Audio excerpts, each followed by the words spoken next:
acordar. Bueno, ¿qué es un campo en sí? Un campo escalar.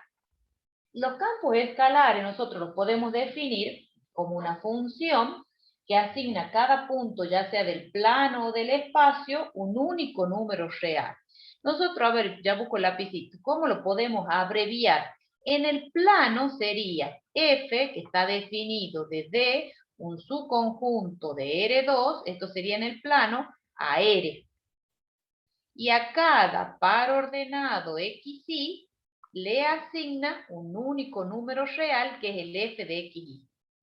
¿Sí? O sea que son en realidad un campo escalar. Acá ustedes, si se fijan, ven que tienen la definición en el plano y en el espacio. En definitiva, los campos escalares lo que son funciones reales. ¿Sí? Y en el espacio, el campo estaría definido de un subconjunto de R3 en R, y a cada terna sería X y Z, le asigna un único valor f de X y Z. ¿Sí? Entonces, un campo escalar, si ustedes quieren escribir la definición, ¿sí? No es otra cosa, acá ya les escribo. La definición sería, abreviando lo que tienen acá, no es otra cosa que una función real, una función escalar. Es una función que asigna a cada punto, ya sea del plano o del espacio, por eso yo les puse ahí la opción del plano o del espacio, un número real, un único número real. ¿Sí? Los campos escalares no son otra cosa que funciones reales. ¿Sí? Eso es un campo escalar. Acá ustedes, si se fijan, lo tienen definido, pero lo tienen de Rn en R. ¿Sí? De n variables. Bien. Acá ustedes tienen por un ejemplo. Consideremos la función, fíjense en y igual a la raíz cuadrada positiva de 4 menos x cuadrado. Eso está definida en el intervalo cerrado menos 2, 2. ¿Sí? Y acá tienen la representación gráfica de ese campo. También puede estar en el espacio tridimensional. Fíjense, que lo tenemos definido como z igual a la raíz cuadrada de x cuadrado más y cuadrado. Entonces, esto está definido para todo par ordenado, porque cualquiera sea el valor que tome x e y, va a estar definida esa raíz cuadrada. ¿Sí? Entonces, si hacemos la representación gráfica, eso lo representamos en el espacio, y ahí si ustedes se fijan, es un cono. ¿Estamos? Bien, ¿qué son los campos vectoriales? ¿Qué son los campos vectoriales? Bueno, las funciones vectoriales, en este caso, va a asignar a cada punto del plano o del espacio un único vector. Entonces, las funciones vectoriales que asignan un vector a un punto del espacio se denominan campos vectoriales. Bueno, entonces, dice, un campo vectorial en Rn no es otra cosa que una función. A los campos escalares los denotamos con letra minúscula. A los campos escalares. Al campo escalar lo denotamos con letras minúsculas, mientras que al campo vectorial van a ver que los denotamos como F, G, con letras mayúsculas. ¿Estamos? Eso es, digamos, la notación. La notación que usamos. Bueno, entonces, el campo vectorial no es otra cosa que una función f que va desde un subconjunto de Rn a Rn, que asigna a cada punto de su dominio un vector. Bueno, yo les voy a escribir directamente, que como nosotros, acá está definido en forma general, vamos a definirlo en el plano y en el espacio. Entonces, ¿cómo dice la definición? es una función que asigna a cada punto, ya sea del plano o del espacio, por eso pongo ahí barra, o del espacio, un único vector.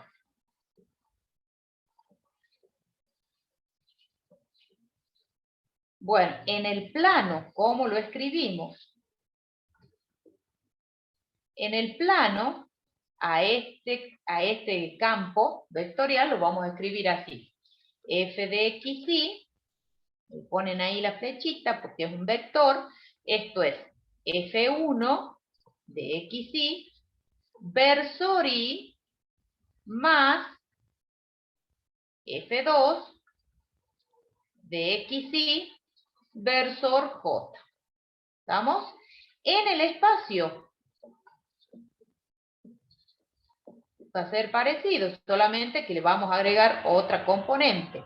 Entonces va a ser f de x y z, va a ser igual a f1 de x y z, versor y,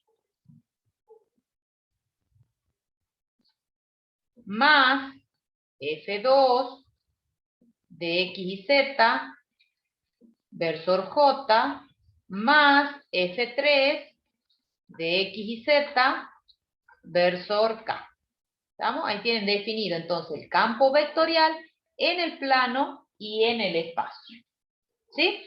Y esto en la práctica vamos a hacer, digamos, una representación gráfica de los planos, de acuerdo a cómo estén definidos. ¿Copiaron?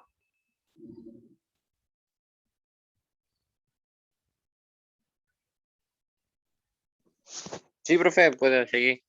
Bueno, muy bien. Podemos seguir.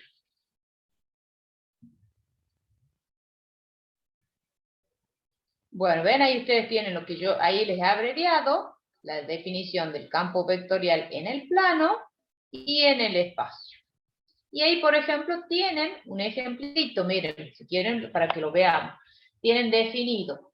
Este que está definido es un campo que es una F, que está definido desde un subconjunto de R2 a R2. Y fíjense en que a cada par ordenado, a cada XY, ¿qué le asigna?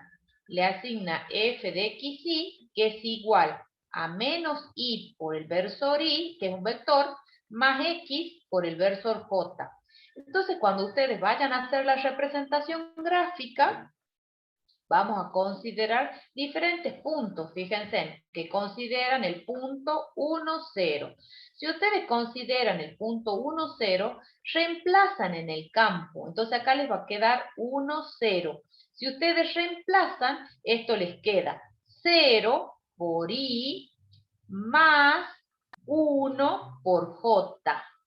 Si reemplazan, por ejemplo, el menos, el 0 menos 1. 0 menos 1. Entonces, cuando ustedes reemplazan en el campo, esto les queda menos 1 versor i más 0 por j. Entonces, esto les queda 1 por i. Y luego, fíjense que tienen la representación gráfica de ese campo en el plano. Miren. Ahí tienen la representación. Este es el f de 1, 0. Separan y marcan el vectorcito. ¿Ven? El vectorcito de módulo 1. Acá, por ejemplo, tienen el 0 menos 1, que es este. Que eso es igual a 1 por i. Y tienen la representación gráfica. ¿Ven? Ahí está calculado en esos 4 puntos. Y podemos hacer la representación gráfica de ese campo. ¿Estamos? En general, digamos, cuando les piden graficar un campo, van a ser, digamos, sencillos en la práctica. En el parcial no vamos a tomar esto, vamos a tomar otras cosas. Bueno, el campo también puede estar definido en el espacio, que ya les di la definición de cómo está definido, ¿sí? Ahí fíjense en que dice, en la definición, f de x y z es igual a F1 versor I más F2 versor J más F3 versor K. ¿Sí? Bien. Y ahí tienen un ejemplito y tienen la representación gráfica. Si tenemos que dibujarlo en el espacio, tiene que ser algo sencillo, chicos, ¿no? Esto no le vamos a pedir algo complicado. Bueno, hay campos, digamos, particulares. Uno de ellos es el campo vectorial cuadrático inverso y después el operador diferencial nabla, ¿sí? Que es el que, sobre todo, es el que vamos a estudiar hoy día. Bueno, el campo vectorial del cuadrático inverso se lo define de esta manera. Dice, si R de t es igual a X de t versor I más Y de t versor J más Z de t versor K. Es el vector posición de un punto en el espacio, donde X, Y y Z son funciones escalares que dependen del parámetro t. Y JK son los vectores unitarios en los respectivos ejes coordenados.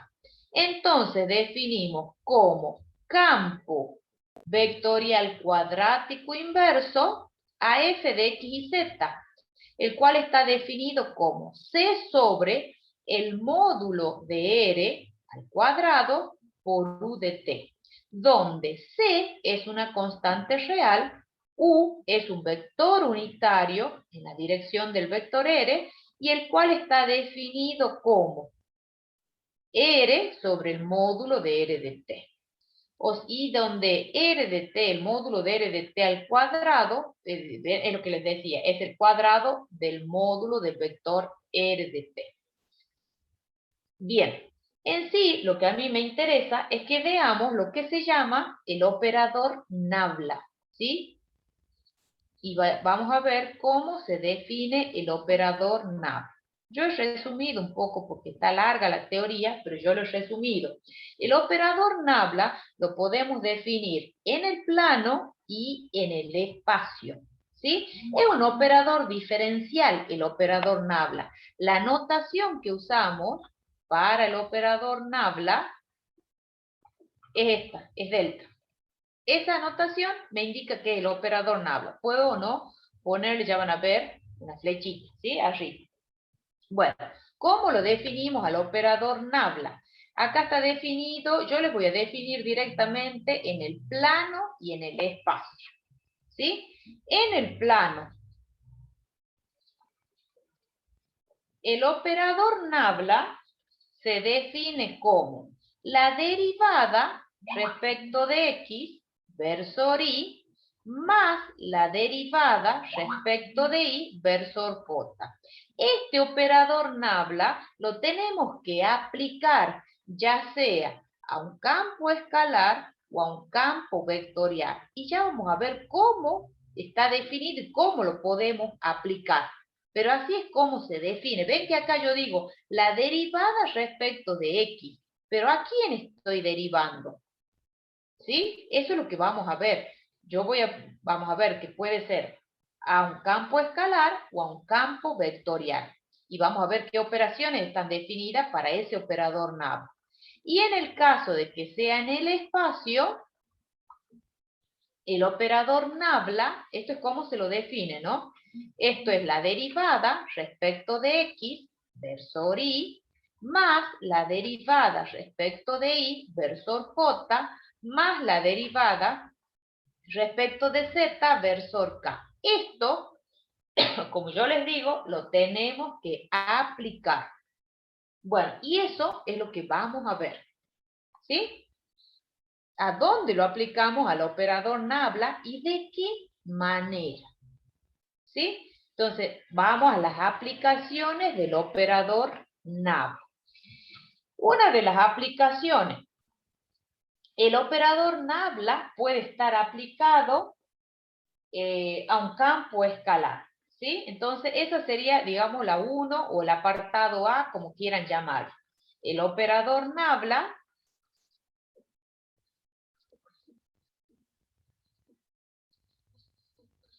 aplicado a un campo escalar, que es lo mismo que decir una función escalar. Bien, entonces, esto, fíjense en que acá en la definición está en forma general, yo les voy a aplicar, ya sea en el plano o en el espacio, para que vean cómo nos queda en el plano. Bueno, entonces nosotros vamos a tener nabla aplicado a F, donde F está definida en el plano, o sea, tenemos una F de XY, donde esa F es un campo escalar. Esto es igual, por definición, el operador nabla era la derivada respecto de X versor Y, más la derivada respecto de Y versor J. Bueno, ¿quién es? Esto está aplicado a ese campo escalar, que es F de XY. Si nosotros aplicamos a ese operador nabla al campo escalar, esto nos da como resultado la derivada de F respecto de X versor Y más la derivada de F respecto de Y versor J. Entonces ustedes fíjense que cuando le aplicamos el operador nabla a una función escalar, ¿qué nos da como resultado? O a un campo escalar, cuando le aplicamos el operador nabla, ¿qué nos da como resultado? ¿Esto qué es? ¿Qué es lo que tenemos ahí? ¿Un vector? Nos da un campo vectorial, sí, es un vector, que es lo que me están diciendo. Ustedes cuando aplican entonces el nabla a una función o a un campo escalar, obtenemos como resultado un campo vectorial. En el espacio, ¿cómo va a ser en el espacio? Simplemente tenemos el operador nabla aplicado al campo escalar f de x y z. Entonces acá, por definición en nabla, el operador era la derivada respecto de x versor y, más la derivada respecto de y versor j, más la derivada respecto de z versor k. Esto aplicado al campo escalar f de x y z. Esto es igual a la derivada de f respecto de x versor y más la derivada de f respecto de y versor j más la derivada de f respecto de z versor k. Entonces, cuando aplicamos el operador nabla a una función, a un campo escalar, obtenemos como resultado un campo vectorial. ¿Alguna duda? No, profe, del momento. Bien, ¿vamos entendiendo?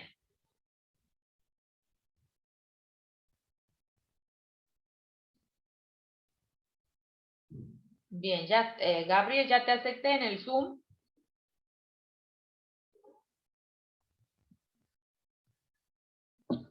Bueno, vamos a ver otra de las operaciones, de las aplicaciones del nabla, que es el apartado B, que es el operador nabla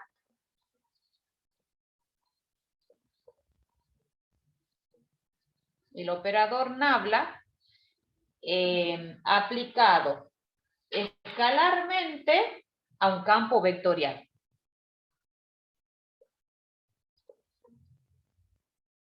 Escalarmente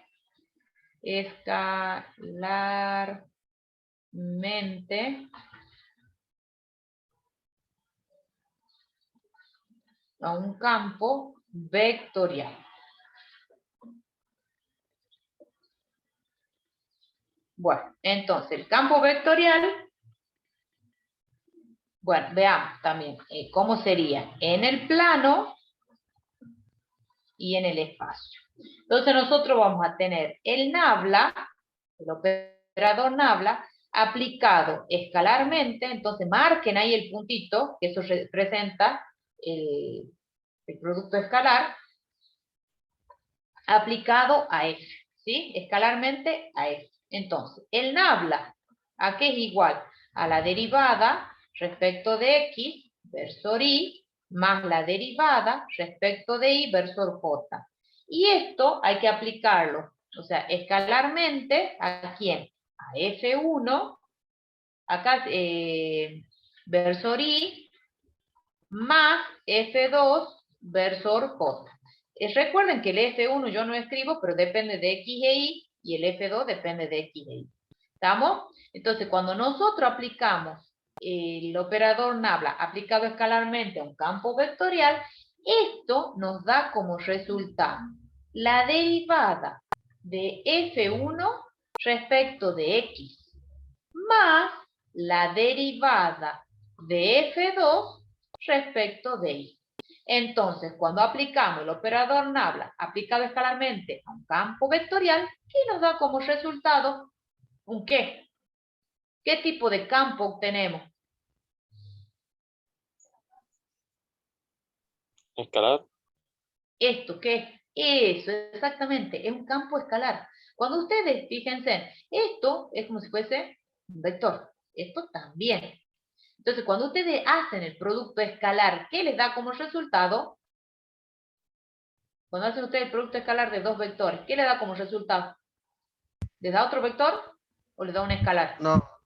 Les da un escalar, ¿estamos? Entonces, eso tienen que ir distinguiendo cuando aplican el nabla. Es de acuerdo a si lo aplican a la función, al campo escalar o al campo vectorial. Y cómo lo aplican, ¿no? Bueno, y en el espacio, ¿cómo sería, chicos? En el espacio. En el espacio sería F, el operador. ¿Cómo? Algo similar de lo que acaba de hacer. Similar, solamente que tenemos que agregar, ¿qué? Otra componente, ¿no? Sí. Porque acá Z. el nabla va a ser de X, de Y, y me faltaría la derivada respecto de Z, ¿no? Sí. Versor K. Y a esto está escalar, marcan el puntito ahí para que se note, y ponen F1, versor I, más F2, versor J, más F3, versor K. Entonces, esto les va a dar como resultado la derivada de F1 respecto de X, más la derivada de F2 respecto de Y, más la derivada de F3 respecto de Z. ¿Bien? Y eso les da como resultado. Bueno, también cómo, a ver, díganme si han copiado.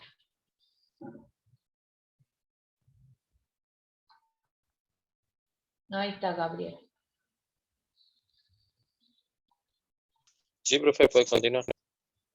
Bueno, veamos de qué otra manera lo podemos definir al operador nabla. ¿Dónde está? Bueno, al operador nabla, también otra, que esta sería el apartado C. ¿Dónde anda mi lapicito acá? El apartado C sería, la operación sería el operador nabla. El operador nabla aplicado vectorialmente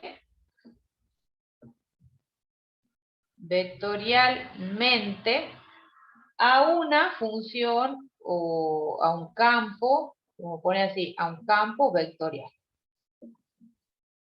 ¿Sí? El operador nabla aplicado vectorialmente a un campo vectorial. Esto, por supuesto, que solamente lo podemos hacer en el espacio. En el plano no. ¿Estamos? Entonces, ¿cómo se lo denota? Nabla vectorial, tienen que poner la cruz, F. ¿Sí? Esto sería el operador nabla, la derivada respecto de X, versor Y, más la derivada respecto de Y, versor J, más la derivada respecto de Z, versor K. Vectorial, por eso le pongo ahí grande la cruz, F1, versor Y, más F2, versor J, más F3, versor K. Esto se define cuando ustedes calculan ese producto vectorial, es lo mismo que escribamos este gradiente, este determinante de orden 3. Ponen I, J, K. La derivada respecto de X, la derivada respecto de Y, la derivada respecto de Z. Acá van a poner F1, F2, F3. ¿Saben resolver ese determinante de orden 3? Ya no me acuerdo, profe. Bueno, yo lo resuelvo como yo me acuerdo. Porque algunos hacen con Sarrus y yo no me acuerdo Sarrus. No, yo no lo resuelvo así. ¿Estamos? Bueno, esto se calcula de la siguiente manera. Esto es, tacho imaginariamente, tacho la primera columna y la primera fila. ¿Estamos? Primera columna, primera fila. Entonces, ¿qué me va a quedar? Me va a quedar la derivada de F3 respecto de I, menos la derivada de F2 respecto de Z, multiplicado por el versor I. ¿Me han entendido? Esa es la primera componente. Vamos con la segunda. Acá, de acuerdo al signo, yo tendría que poner un signo menos, porque este es positivo y el que le sigue es negativo. Pero voy a poner un signo más y lo voy a resolver al revés, al determinante. Tacho primera fila, imagínense, ustedes hagan en su cuadernito, tacho la primera fila, segunda columna. Entonces, si yo escribo, tendría que escribir la derivada de F3 respecto de X, menos la derivada de F1 respecto de Z. Pero para que no me quede ese signo menos y me quede el signo más, lo escribo al revés. La derivada de F1 respecto de Z menos la derivada de F3 respecto de X, versor J. Más. Para obtener la última componente del vector, tacho imaginariamente primera fila, tercera columna. Entonces esto me queda la derivada de F2 respecto de X menos la derivada de F1 respecto de Y, versor K. Entonces, cuando ustedes aplican el NABLA vectorialmente a un campo vectorial, ¿qué obtienen como resultado? ¿Un qué? Un vector. Un vector.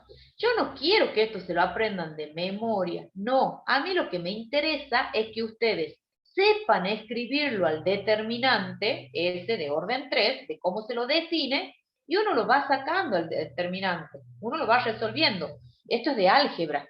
No hace falta que se acuerden, aquí era F3, F2 respecto de X, de Y, de Z. No lo estudien de memoria. Escribo el determinante y lo voy razonando. ¿Sí? Voy razonando de cómo se resolvía ese determinante. ¿Estamos? Sí, profe. Bien. No estudien de memoria. No, estudien razonando. ¿Sí? Bueno, veamos cuáles son las propiedades del operador NABLA. El operador NABLA, díganme cuando ya esté, yo les voy hablando, les voy contando.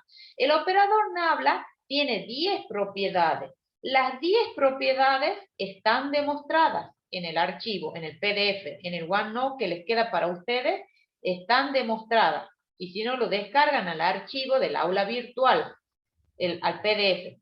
Yo simplemente las voy a enunciar a las propiedades, no las voy a demostrar. ¿Sí? Eso queda para ustedes. Y yo les diría que estudien algunas cuando vayan a rendir el final. ¿Por qué? Porque les pueden pedir.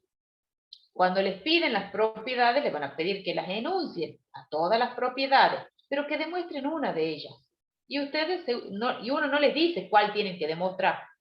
Generalmente ustedes, ¿qué hacen? Demuestran lo más sencillo, ¿sí? Pero todas están demostradas en el archivo. Entonces quiero que después ustedes vean la demostración de las propiedades.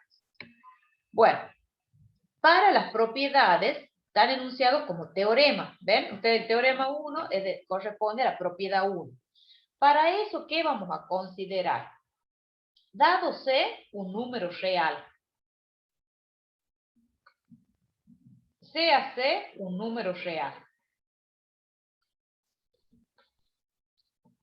F y G, campos escalares. Y F grande y G grande, campos vectoriales.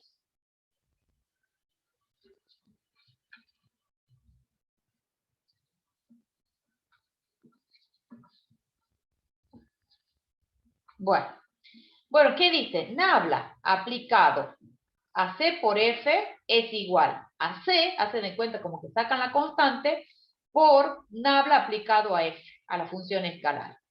La segunda propiedad, el nabla aplicado a la suma de funciones escalares, a F más G, es igual al nabla aplicado a F más nabla aplicado a G. Es como que se distribuye, digamos así. Nabla aplicado escalarmente a C por F, donde fíjense que es el F grande, ¿no? Donde F es un campo vectorial. Esto es igual a C por nabla escalar, aplicado escalarmente a ese campo vectorial. Nabla aplicado escalarmente a F más G, donde F y G son campos vectoriales, esto es igual a nabla aplicado escalarmente a F más nabla aplicado escalarmente a G. ¿Sí? ¿Cómo sería? ¿A qué es igual? La propiedad 5. Nabla aplicado a F por G. Esto es igual a F por nabla aplicado a G más G por nabla aplicado a F. ¿Sí? Esto para que se acuerden, es parecido, ¿cómo se acuerdan? La regla de derivación del producto, parecido, fíjense, para que se acuerden cómo es la propiedad. Nabla aplicado escalarmente a F por F. F chica, campo escalar, F grande, campo vectorial. Esto es igual a F chica, la función escalar, por nabla aplicado escalarmente a F, más F aplicado, multiplicado escalarmente a nabla de F. ¿Sí? Nabla aplicado vectorialmente a F por F. Fíjense que tienen aplicado escalarmente y vectorialmente. Nabla aplicado vectorialmente a FF es igual a F, el campo escalar, por nabla aplicado vectorialmente a F, grande, más el nabla aplicado a la función escalar F, vectorialmente por el campo vectorial F. Nabla, la propiedad 8, aplicado escalarmente al producto vectorial de F por G. Esto es igual a G escalar, nabla aplicado vectorial a F, menos F escalar aplicado, producto escalar me refiero, por eso está marcado el punto, escalar, nabla aplicado vectorial al campo vectorial G. La propiedad 9, nabla aplicado vectorialmente a C por F. ¿A qué es igual? A C por nabla aplicado vectorialmente a F. Nabla, la última propiedad, aplicado vectorialmente a F más G, ¿a qué es igual? A nabla aplicado vectorialmente a F más nabla aplicado vectorialmente a G. ¿Bien? Tienen que tener coherencia, digamos, las propiedades. Esto, por ejemplo, en la última propiedad, esto me da un vector. Obviamente que esto también tiene que dar un vector para poder hacer esa suma. ¿Sí? Bueno, ¿alguna duda? Las propiedades, si ustedes se fijan, yo voy a avanzar, todas están demostradas. No lo vamos a repetir acá. Esto va a quedar para ustedes. Y son bastante sencillas. ¿Ven? Miren de cortitas, son cortitas. No es una cosa... Y son bastante intuitivas las demostraciones. ¿Sí? Bueno, miren, voy a avanzar. Teorema 3, corresponde a la propiedad 3. El teorema 5. Bueno, tenemos que llegar hasta el teorema 10. Y luego, teorema 9, teorema 10. Vamos a definir el gradiente de un campo escalar. Y si bien ya lo han visto, vamos a definir el gradiente, la divergencia y el rotacional. Y donde ahí vamos a usar el nav, el operador nav. Bueno, el gradiente. El vector gradiente ya lo hemos visto. Y lo vamos a definir, ya sea en el plano o en el espacio. En el plano, a ver, cambio de color. En el plano, ¿cómo se define? En el plano. Para eso van a considerar una función o un campo escalar. ¿Sí? Porque fíjense, es de un campo escalar. Sea f de D contenido en R2 y va a parar a R. Bueno, el gradiente, que se lo denota de esta manera, no es otra cosa que el nabla aplicado a ese campo escalar. Y esto, fíjense, ¿quién era el nabla? Es la derivada respecto de x versor y, más la derivada respecto de y versor j, aplicado a ese campo escalar, xy, f de xy. Y esto nosotros ya vimos que esto era la derivada de f respecto de x versor y, más la derivada de f respecto de y versor j. ¿Sí? Y ya lo vimos al gradiente, ¿no? ¿Se acuerdan en los temas anteriores? Ya lo vimos al gradiente. En el espacio, ¿cómo se define?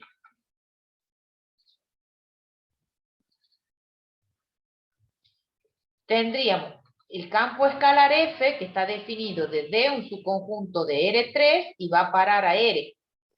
Entonces, el gradiente de F no es otra cosa que el nabla, el operador nabla, aplicado a F, a ese campo escalar.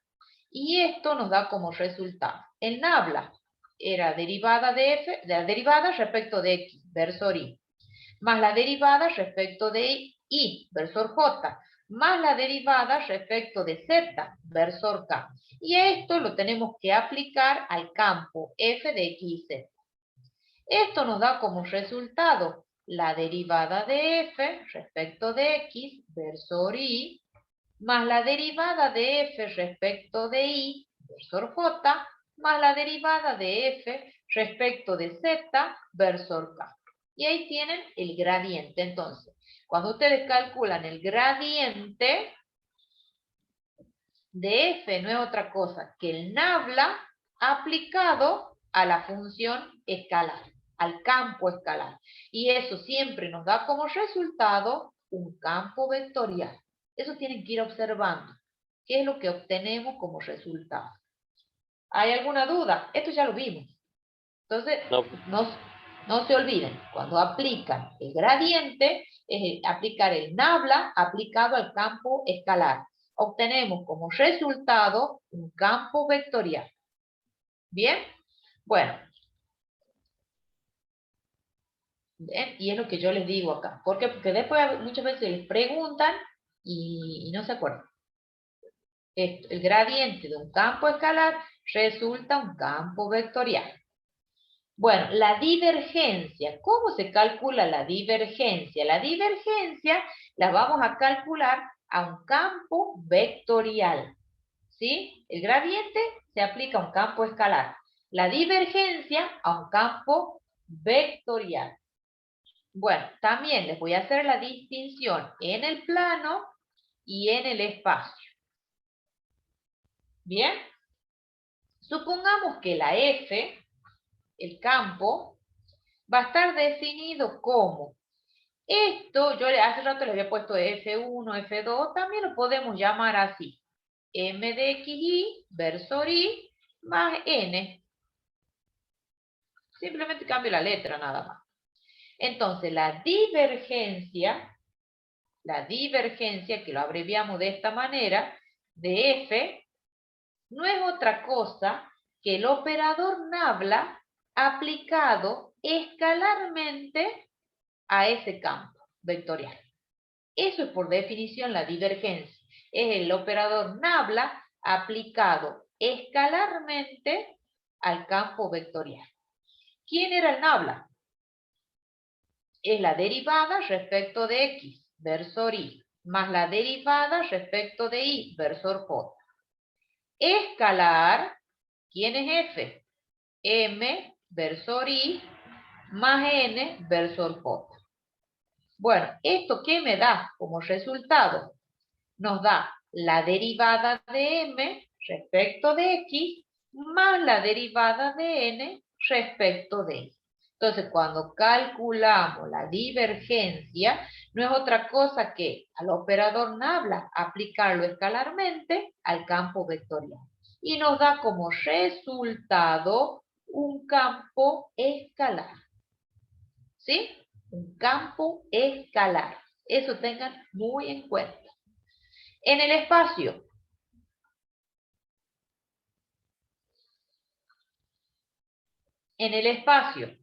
tenemos f, lo vamos a denotar como m de x y z, versor y, más n de x y z, versor j, más p de x y z, versor k. Entonces, la divergencia, por definición, no es otra cosa que el operador nabla aplicado escalarmente a ese campo vectorial. Esto es, la derivada respecto de x, versor y, más la derivada respecto de y, versor j, más la derivada respecto de z, versor k. Escalar, y aplica, ahí ponemos el vector, la función vectorial, el campo vectorial. M, versor y, más n, versor j, más p, versor k. Esto nos da como resultado el siguiente campo escalar. La derivada de m respecto de x más la derivada de n respecto de y más la derivada de p respecto de z. ¿Qué obtenemos como resultado cuando calculamos la divergencia de un campo vectorial? Obtenemos como resultado un campo escalar. ¿Alguna duda?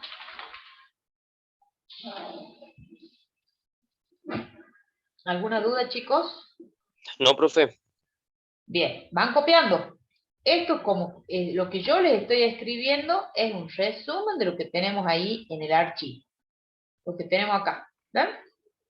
Tal cual, poquito más abreviado. Esto es lo que yo les decía. Obsérvese que dice la divergencia de un campo vectorial es un campo escalar. Esto se lo utilizan mucho los ingenieros civil para el tema de los fluidos, de los ríos. Lo que dice es que si la divergencia es igual a 0, se dice que el fluido es incomprensible. Si la divergencia es negativa, el fluido se comprime. ¿Por qué? Porque cuando ustedes calculen esto y lo particularizan en un valor, en un punto, eso le da un número, ¿estamos? Y si la divergencia es positiva, el fluido se expande. Esto lo usan mucho en ingeniería civil. Bueno, vamos con el rotacional. Vamos con el rotacional. ¿Cómo se define el rotacional? Para el rotacional vamos a considerar, porque es respecto de un campo vectorial, ¿estamos? Entonces, vamos a considerar el siguiente campo. Sea F, bueno, de X y Z, lo pueden escribir como M de X y Z, versor Y, más N de X y Z, versor J, más P. de X y Z, versor K. El rotacional, que lo abreviamos así, ROT de F, el rotacional de F, así se lo denota, no es otra cosa que, por definición, el operador nabla aplicado vectorialmente a ese campo vectorial. Bien, ¿y esto a qué era igual? Esto, por definición, esto era un determinante de orden 3. Esto es, ponen I, J, K, los versores, ponen ahí, en la primera fila, ponen la derivada respecto de X, la derivada respecto de Y, la derivada respecto de Z. Y en la tercera fila ponen las componentes de esa función vectorial. M, N, P. Y bueno, y resolvemos ese determinante de orden 3. Es más, yo lo voy a subir un poquito para que no lo vean. Para que no lo vean. Y lo resolvamos acá. ¿Esto a qué es igual? Imaginariamente, tacho la primera fila, tacho la primera columna. Entonces esto me da la derivada de P respecto de I, menos la derivada de N respecto de Z. Versor I. Acá acuérdense que I de un menos, pero yo pongo más. Tacho la primera fila, segunda columna. Sería la derivada de M respecto de Z menos la derivada de P respecto de X, versor J. Más. Tacho la primera fila, tercera columna. La derivada de N respecto de X menos la derivada de M respecto de Y, versor K. Entonces ustedes fíjense, cuando calculamos el rotacional de un campo vectorial, obtenemos como resultado otro campo vectorial. No me lo aprendo de memoria. Esto es lo que se tiene que acordar. Es cómo escribir ese determinante. ¿Estamos? No lo estudien de memoria. Profe, Decime, Zurita. Sí. sí, ¿por qué no lo resuelve y pone como sería el determinante y pone el signo menos? Hace esa transformación para que sea más. Porque acá, si yo pongo el menos, esto sería así, mira. Si yo pongo el menos, tacho la primera fila, segunda columna, sería la derivada de P respecto de X, menos la derivada de M respecto de Z. Sí. Saca factor común menos 1 y te queda esto. Para que te quede todo sumando. Ah, para que quede todo sumando. Ah, Claro, para que te quede siempre con signos positivos todos. Entonces, vos no, fíjate, si sacas signo menos, entonces esta derivada de M respecto de Z te va a quedar positivo y esta te va a quedar negativo. Y entonces ahí ya se me hace un más. claro. ¿Sí? En realidad ahí tendría que ir un signo menos, pero por cómo Sí, lo sí, escribo, me queda con signo más. Para que todos me queden con signo más. ¿Estamos? sí, profe. Bueno, ahora vamos a ver, entonces ya hemos definido el gradiente, la divergencia y el rotacional. Vamos ahora a ver los invariantes de segundo orden. Ya vamos a ver qué son los invariantes de segundo orden. Bueno, fíjense, acá lo tienen escrito el rotacional.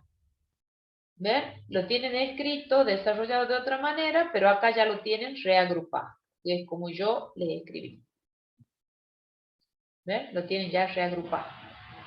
El rotacional, que es lo que les decía, siempre que ustedes calculen el rotacional de un campo vectorial, su resultado es otro campo vectorial. ¿Sí? El rotacional puede ser 0 o no. O sea, puede ser en realidad el vector nulo. No es 0, puede ser igual o no al vector nulo. Si es igual al vector nulo, se dice que el fluido es no turbulento, y si es distinto de 0, es turbulento. ¿Estamos? Bueno, ¿qué son los invariantes de segundo orden?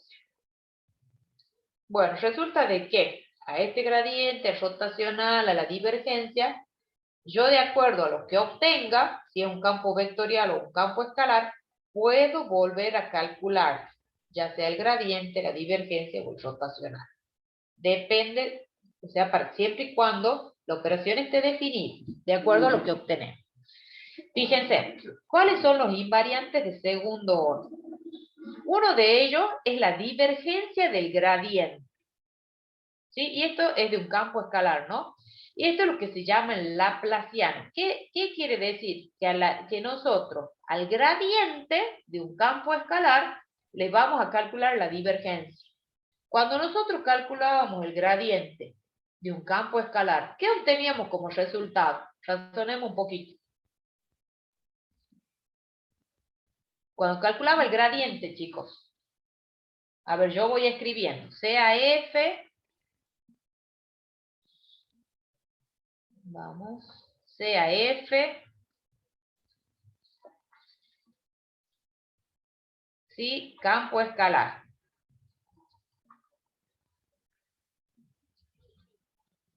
Cuando nosotros calculábamos el gradiente de f, esto era por definición el nabla aplicado a f, ¿no es cierto? ¿Qué obteníamos como resultado? ¿Un vector era, profe? ¿Puede ser? Oh, claro, un campo vectorial. Perfecto. Entonces, ¿esto qué puede ocurrir? Que esto puede estar aplicado en el plano o puede estar aplicado en el espacio que yo les dije, ¿se acuerdan? Bueno, en el plano, ¿qué obteníamos? El nabla aplicado a f no era otra cosa que la derivada de f respecto de x versor y más la derivada de f respecto de y versor j. En el espacio, el operador nabla, el gradiente, que es el operador nabla aplicado a f, era la derivada de f respecto de x versor y más la derivada de f respecto de y versor j más la derivada de f respecto de z versor k. ¿Sí? Eso por cómo estaba definido. Esto, entonces, cuando ustedes tienen el gradiente, tienen un campo vectorial. Y a un campo vectorial yo le puedo calcular la divergencia, que es lo que hemos definido anteriormente. ¿Sí? La divergencia se calcula a los campos vectoriales. ¿Sí? Entonces, yo quiero calcular, nosotros queremos calcular la divergencia al gradiente. ¿Me siguen hasta ahí? Esto no es otra cosa que calcular la divergencia ¿quién era el gradiente? El operador nabla aplicado a f. ¿Me siguen? ¿El razonamiento?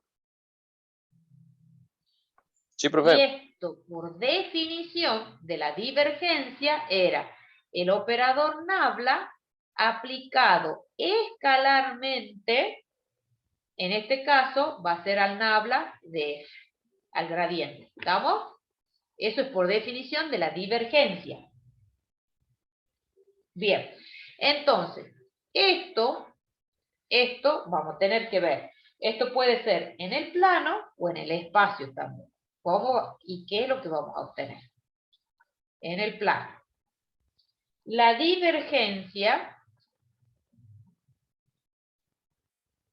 del gradiente no es otra cosa que la segunda derivada de f respecto de x dos veces, más la segunda derivada de f respecto de y dos veces.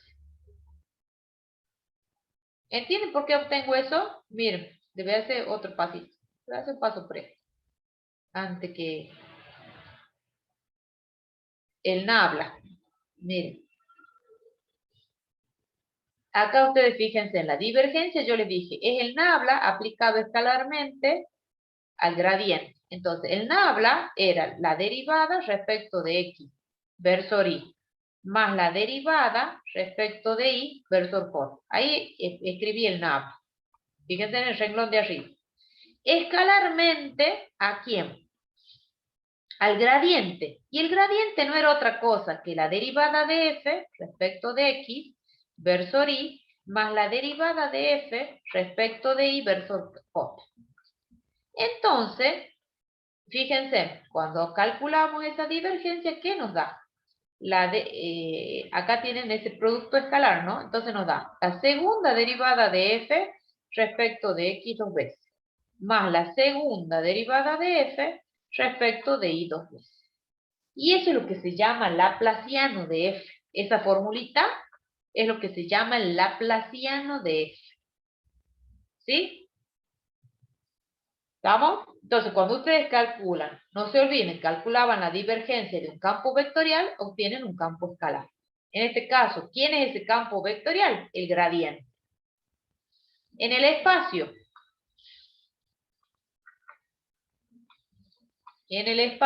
yo ya les escribo de manera resumida, la divergencia del gradiente, del operador, o sea, y el gradiente no era otra cosa que el nabla aplicado a f, esto nos va a dar la segunda derivada de f respecto de x dos veces, más la segunda derivada de f respecto de y dos veces, más la segunda derivada de f respecto de z dos veces. ¿Sí? Esto es lo que se conoce, esa fórmula, esta y esta fórmula es lo que se conoce como laplaciano de f. Proviene de Laplace. ¿Alguna duda? Por eso se llaman invariantes de segundo orden. Porque nosotros al campo escalar ya le habíamos aplicado el gradiente y a ese campo vectorial que obtenemos como resultado le calculamos la divergencia. Por eso se llaman invariantes de segundo orden. Vamos a otro caso. ¿Alguna duda, chicos? ¿Copiaron? Sí. Bueno. ¿Qué más podemos calcular? Veamos. Vamos a mover un poquito y ya vamos a volver a lo que es la función potencial. Podemos calcular, así como le hemos calculado la divergencia al gradiente, le vamos a el gradiente a un campo vectorial. Entonces, va a estar definido, o sea, nosotros le vamos a poder calcular el rotacional a ese gradiente. ¿Sí? Y vamos a ver cuándo va a haber una función, cuándo va a existir una función potencial. Ya les voy a dar después con un ejemplito. Bueno, entonces, nosotros tenemos CAF, un campo escalar. A ese campo, nosotros le vamos a calcular el gradiente. El gradiente no era otra cosa que el nabla aplicado a f. Y esto es la derivada de f respecto de x versor y más la derivada de f respecto de y versor j más la derivada de f respecto de z versor k. Ahí simplemente tenemos el gradiente. A ese campo vectorial le vamos a calcular ahora el rotacional. Entonces yo quiero calcular el rotacional del gradiente. Esto no es otra cosa. Queremos calcular el rotacional, el gradiente era el nabla aplicado al campo escalar. ¿Me siguen hasta ahí? Y por definición, el rotacional no es otra cosa que el nabla aplicado vectorialmente a ese campo vectorial, que en este caso es nabla aplicado a ese. ¿Me siguen? Eso es por la definición del rotacional. Bueno, y por la definición del rotacional, esto no es otra cosa que el determinante de orden 3. En la primera fila ponen I, J, K. En la segunda fila, la derivada respecto de X. la derivada respecto de y, la derivada respecto de z. En la tercera fila ponen las componentes de ese campo vectorial, que en este caso es la derivada de f respecto de x, la derivada de f respecto de y, la derivada de f respecto de z. Y ahora resolvemos ese determinante de orden 3. Tacho imaginariamente, primera fila, primera columna. Entonces, a la derivada de f respecto de z la tenemos que volver a derivar, pero ahora respecto de y. Entonces vamos a obtener la segunda derivada de f respecto, ya la teníamos derivada respecto de z, ahora la derivamos respecto de y. Menos. La segunda derivada sería también, ¿verdad? Claro, la segunda derivada de f respecto de quién. Se han tachado esto y esto. Ya la De y de z. de y luego de z. Perfecto. Versor y. Más. Y acá lo hacen al revés. Tacho primera fila, tacho segunda columna. Entonces va a ser la derivada de f, la segunda derivada de f. Ya la tenían derivada respecto de x, pero ahora la derivan respecto de z. ¿Vamos? Menos la segunda derivada de f. ¿Respecto de quién? La tenían derivada ya respecto de z, ahora la van a derivar respecto de x. Versor j.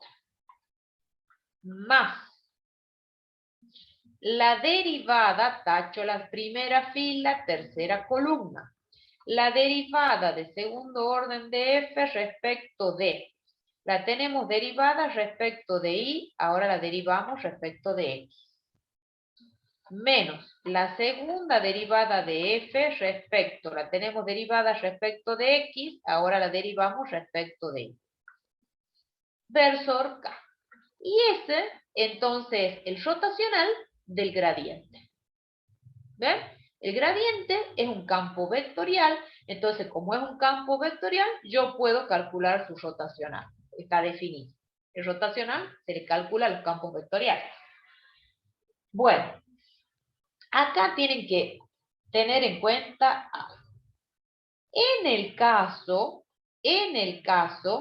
de que se cumplan las hipótesis del teorema de Schwarz-Clairaut, ¿cómo van a ser las derivadas de segundo orden cruzadas? ¿Cómo van a ser?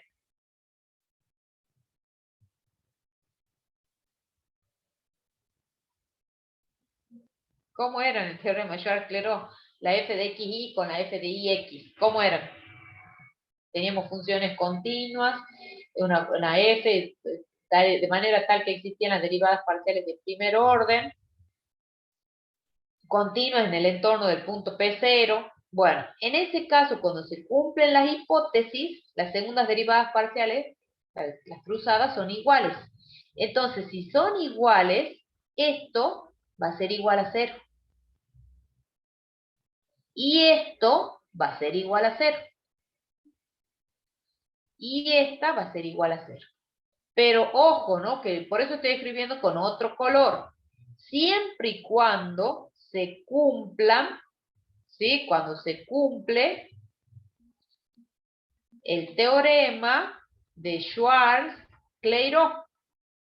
Entonces, en ese caso, todas esas derivadas van a ser iguales, entonces se anulan.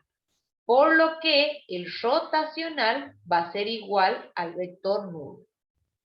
Pero esto no significa que le va a dar siempre igual al vector nulo. No, solamente le va a dar cuando se cumplen las hipótesis del teorema de Schwarz-Clairaut.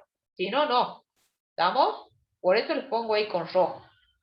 En el caso de que se cumplan las hipótesis del teorema de Schwarz-Clairaut y el rotacional sea igual a 0, fíjense, volvamos, en ese caso vamos a decir que el campo es conservativo. ¿Estamos? O se dice que ese campo, si es rotacional de un campo, es igual al vector nulo, se dice que es irrotacional o que es conservativo. ¿Qué quiere decir esto? A modo de conclusión, digamos, decimos que si F es un campo irrotacional, por eso les he remarcado ahí con verde, es decir, su rotacional es el vector nulo, eso significa que F grande va a ser igual al gradiente de F chica, de una función escalar. O sea que va a existir esa función escalar F, de la cual F es su gradiente. Entonces, a esa F chica es lo que recibe el nombre como función, perdón, ya la voy a escribir bien, no quiero, es lo que recibe como el nombre de función potencial. Eso solamente, chicos, es cuando el campo es conservativo. Si el campo no es conservativo, no vamos a encontrar esa función potencial. ¿Estamos? Y F grande va a ser igual al gradiente de F, se denomina en ese caso campo vectorial conservativo. Y ya vamos a ver cuáles son las condiciones para que un campo sea conservativo. ¿Estamos? Bueno, antes de que veamos y encontremos la función potencial, como yo venía hablando de los invariantes de segundo orden, veamos cuál es el tercer invariante de segundo orden y volvamos a esto del campo conservativo y cuál es la función potencial. O sea, voy a hacer un salto, digamos, y ya vamos a ver cuáles son las condiciones para que el campo sea conservativo. Vamos al tercer invariante de segundo orden y recién volvamos a ver el tema de cuándo el campo es conservativo. Bueno, ¿cuál es el tercer invariante de segundo orden, por así decirlo? Es la divergencia del rotacional de un campo vectorial. Bueno, la divergencia nosotros le calculábamos a un campo vectorial. Sea F. La F, un campo vectorial, M versor I más N versor J más P versor K. Si nosotros le calculamos el rotacional a F, nosotros vimos que por definición esto era el nabla aplicado vectorialmente a F. Y esto, ahí escribíamos IJK, el determinante de orden 3, la derivada respecto de X, la derivada respecto de Y, la derivada respecto de Z, y acá ponían M, NP, las componentes de ese campo vectorial. Y luego resolvíamos ese determinante y nos daba como resultado la derivada de P respecto de Y, menos la derivada de N respecto de Z, versor I, más la derivada de M respecto de Z,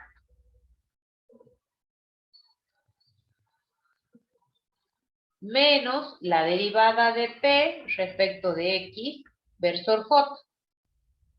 Yo estoy escribiendo el resultado del rotacional, no estoy haciendo nada nuevo. Más la derivada de N respecto de X, menos la derivada de M respecto de Y, versor K. Eso era el rotacional de ese campo vectorial.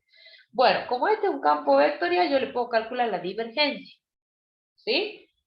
Entonces, nosotros podemos calcular la divergencia de ese campo vectorial, que en este caso es el rotacional. Bueno, o sea, y esto por definición, ¿quién era? La divergencia era el nabla aplicado escalarmente al campo vectorial, que en este caso es el rotacional, y el rotacional es el nabla aplicado vectorialmente a F. ¿Me siguen con el razonamiento? Sí, profe. Bueno, entonces, ¿esto a qué es igual? ¿Esto a qué es igual? A la derivada respecto de X, que es el nabla, versor I, más la derivada respecto de I versor J, más la derivada respecto de Z versor K, aplicado escalarmente al rotacional. ¿Y quién es el rotacional? Toda esta expresión que tenemos ahí. La derivada de P respecto de I menos la de N respecto de Z versor I más la derivada de M respecto de Z menos la derivada de P respecto de X versor J más la derivada de N respecto de X menos la de M respecto de Y versor K. Bueno, ¿y esto qué nos va a dar como resultado? Cuando calculábamos la divergencia nos daba un campo, de un campo vectorial nos da como resultado un campo escalar. Entonces tenemos que derivar a esta componente respecto de X.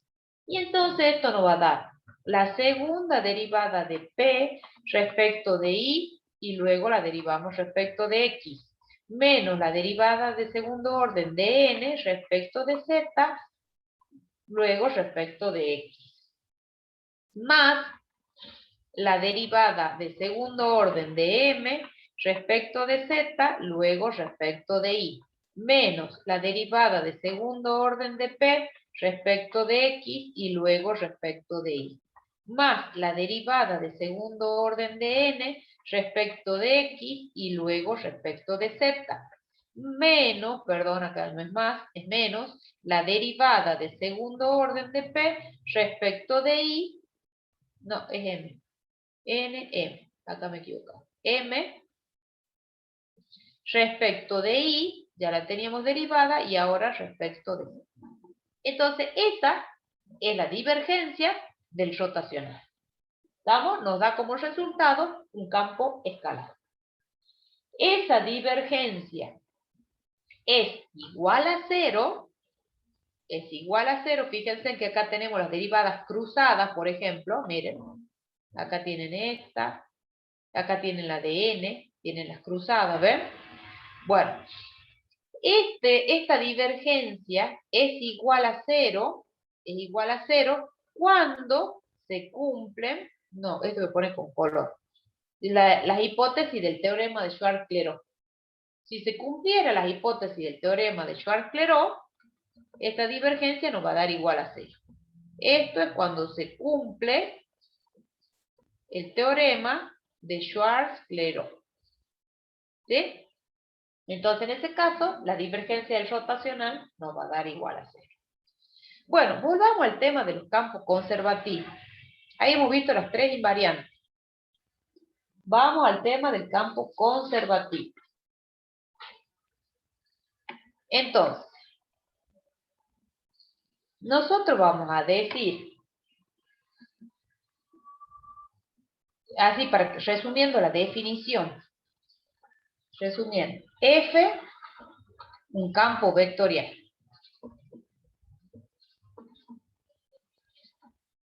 Vamos a decir que F es conservativo, esta es la definición, ¿no? Si, solo si, existe F, que se llama función potencial, tal que F es igual al gradiente de F. ¿Estamos? Bueno, entonces en ese caso es conservativo. Bueno, pero ¿qué condiciones tienen que cumplirse en realidad, ya sea en el plano o en el espacio, para que el campo sea conservativo? Porque no es tan fácil que, bueno, a ver, ¿cuándo va a coincidir ese campo vectorial con el gradiente de esa función escalar? ¿Cómo le encuentro esa función escalar? ¿Sí? A esa F. Tiene que cumplirse algunas condiciones para que sea fácil de darme cuenta cuándo es conservativo. Bueno, en el plano, y este está el teorema. Dado el campo vectorial definido en el plano como M de xy versor y más n de xy versor j, donde m y n tienen derivadas parciales continuas en un disco abierto R. Entonces decimos que f es conservativo sí y solo sí. La derivada de m respecto de y es igual a la derivada de n respecto de x. ¿Estamos? Bueno, ¿cuál es la hipótesis? Que el campo es conservativo. La tesis, queremos demostrar, es que la derivada de m respecto de y es igual a la derivada de n respecto de x. Bueno, la demostración. Como el campo es conservativo por definición, f, va a existir una función f, una función escalar, tal que el f grande va a ser igual al gradiente de f. Por lo tanto, m de xy versor y más n de xy es igual a f de x, a la derivada de f respecto de x, versor y, más la derivada de f respecto de y, versor j, porque ese es el gradiente. No se olviden que el gradiente de f es igual a f de x, versor y, más f de y, versor j. Entonces, por igualdad de vectores, m es igual a la derivada de f respecto de x, y n es igual a la derivada de f respecto de y. Derivando ambos miembros de la igualdad 1 y de la igualdad 2, a los de la igualdad 1 los vamos a derivar respecto de y, y a los de la igualdad 2 los vamos a derivar respecto de x. Entonces, ¿qué nos queda?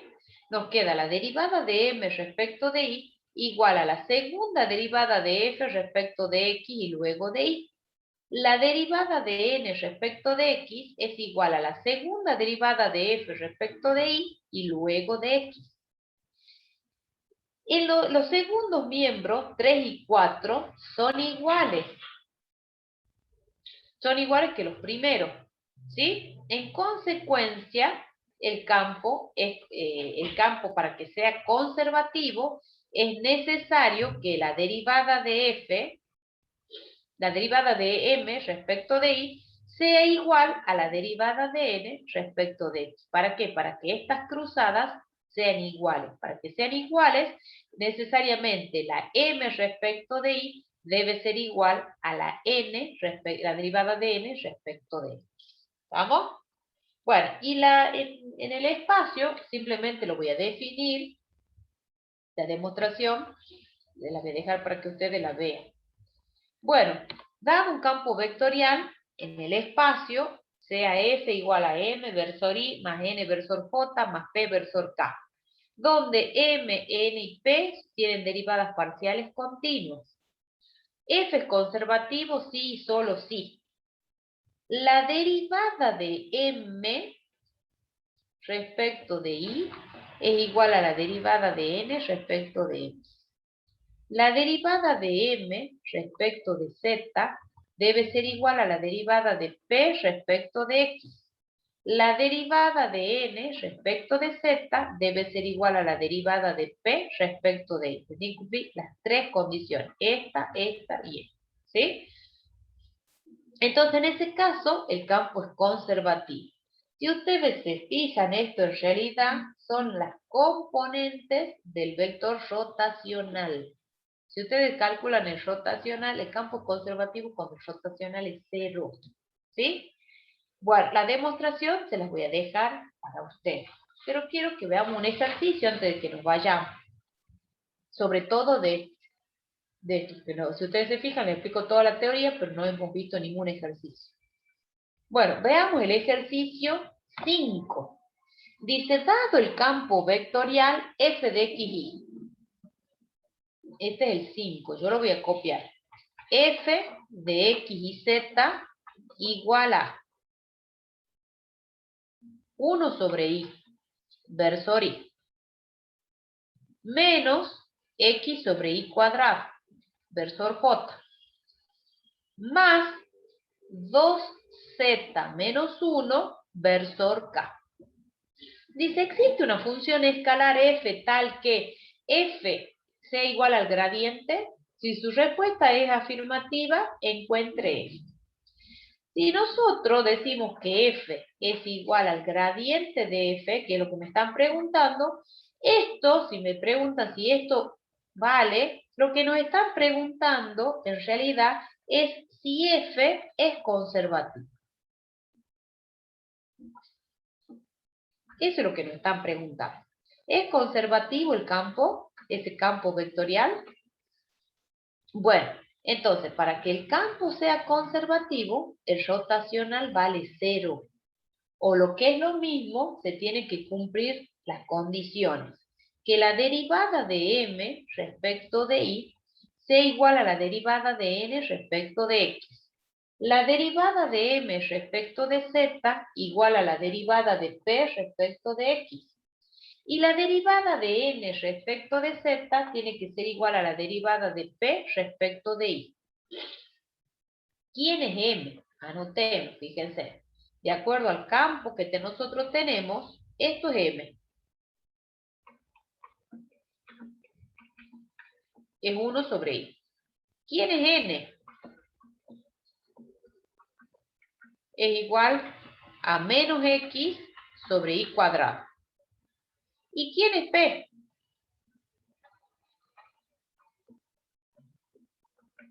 Es 2z menos 1. Bueno, si el campo, tenemos que ver si se cumplen las tres condiciones. Si ustedes derivan m respecto de i, ¿cuánto les da, chicos? Menos 1 sobre i, profe. Menos 1 sobre i cuadrado. Sí. Bueno, y si ustedes derivan n respecto de x, ¿cuánto les da? En el denominador i a la cuarta y en el No. numerador Estás derivando respecto de x. i es constante, ¿verdad? Ajá, y es constante.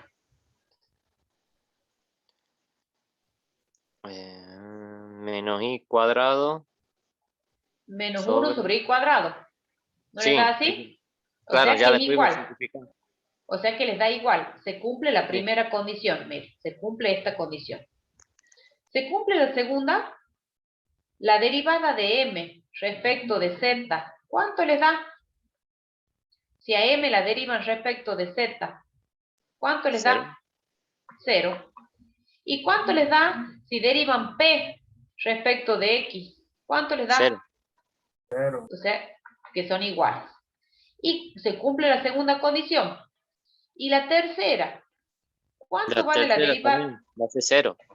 También, la derivada de n respecto de z es 0. Y si ustedes derivan p respecto de i, también es 0. O sea que, por lo tanto, como se cumplen las tres condiciones, decimos que, por lo tanto, f es conservativo. Y si el campo es conservativo, eso por definición significa que existe una f tal que f grande es igual al gradiente de f. ¿Estamos? ¿Estamos hasta ahí? Sí, profe. Donde f chica, esa f chica es la función potencial. Bueno, entonces ahí decía en el ejercicio que si su respuesta es afirmativa, que encontremos f. Tenemos que determinar quién es esa función potencial. Bueno, entonces miren, voy a escribir. El campo f era igual a 1 sobre i versor i menos x sobre i cuadrado versor j más 2z menos 1 versor k. Eso es f. Y eso es igual al gradiente de f.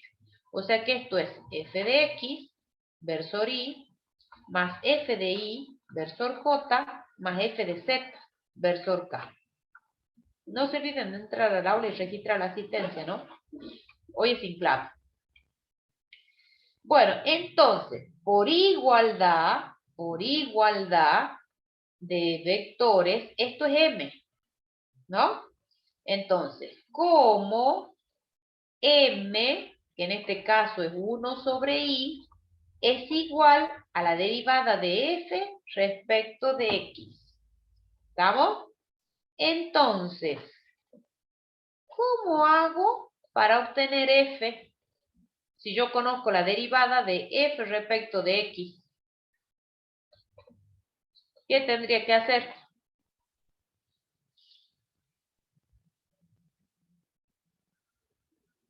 Yo conozco la derivada de f respecto de x y quiero conocer f. ¿Qué tengo que hacer si yo conozco su derivada? Integrarla. Ajá, ¿y respecto de quién? De x. Perfecto. Bueno, y entonces, ¿cuánto me da esa integral?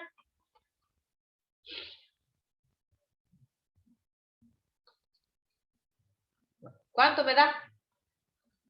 Si ustedes integran 1 sobre i y están integrando respecto de x, el 1 sobre i es como una constante. Entonces, cuando integran, esto les da x sobre la constante. X sobre y.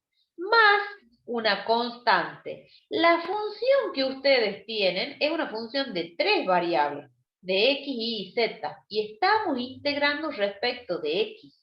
Entonces, la y y la z son como constantes. Entonces, yo pongo más una phi de y z.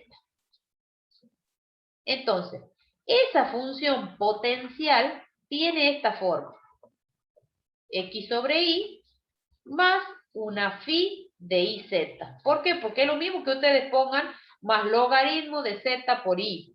¿Por qué? Porque cuando ustedes la derivan respecto de x, derivan solamente el primer término y el otro le da 0. ¿Estamos? Bueno, esta es la candidata a ser la función potencial. Este procedimiento lo tienen que entender porque después en ecuaciones lo volvemos a repetir. Bueno, ¿cómo?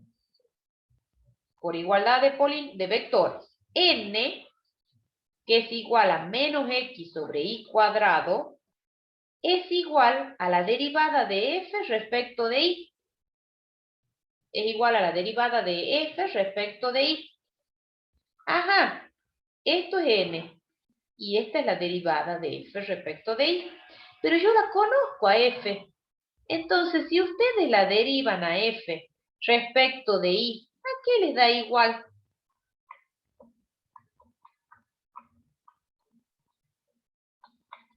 Si ustedes derivan esta expresión respecto de y, les da menos x sobre y cuadrado más phi, la derivada de phi, respecto de y. O si quiere la denotemos así. La phi depende de y de z. Entonces más una phi que depende de y. Esto se cancela y esto se cancela. Entonces me queda que phi de y es igual a 0. Pero no se olviden de que esa phi es una función que depende de y de z. Entonces, para conocer phi, tienen que integrar respecto de y. Entonces, ¿cuánto le va a dar esa phi de iz? Si ustedes integran, les va a dar una constante, ¿no es así? Bueno, pero como están integrando esa función depende de y de z, y están integrando respecto de y, la z es como si fuese una constante. Entonces, esto van a obtener una función psi de z, una constante. Entonces, la candidata a ser la función potencial tiene esta forma. Voy reemplazando. Miren, como yo ya encuentro quién es phi, la función potencial tiene esta forma. F de x y z es igual a x sobre y más psi de z. Reemplazo quién es, la phi. Bueno, vuelvo a usar la otra condición que me queda. Como P, que en este caso es 2z menos 1, es igual a la derivada de f respecto de z. Entonces, 2z menos 1 es igual a la derivada de f respecto de z. Y si yo derivo esto respecto de z, la función potencial, esto me da como resultado phi' de z. Entonces, ¿cómo hago para obtener phi' de z? ¿Cómo hago para obtener psi' de z, psi de z, perdón? Tengo que integrar 2z menos 1 respecto de z. Y eso me da 2z cuadrado sobre 2 menos z. Más una constante c, si quieren llamar. Bueno, entonces, ya tengo quién es psi. Entonces, por lo tanto, f de x y z va a ser igual a x sobre y más z cuadrado menos z más c. ¿Quién es esta? La función potencial que me pedían que determine. ¿Alguna duda? Esto en la práctica lo vamos a volver a hacer, así que no se preocupen. ¿Sí? Después, de todas maneras, lo miran de nuevo, pero esta es la función potencial, y es así como se la determina. Bien, eso es todo por hoy, chicos.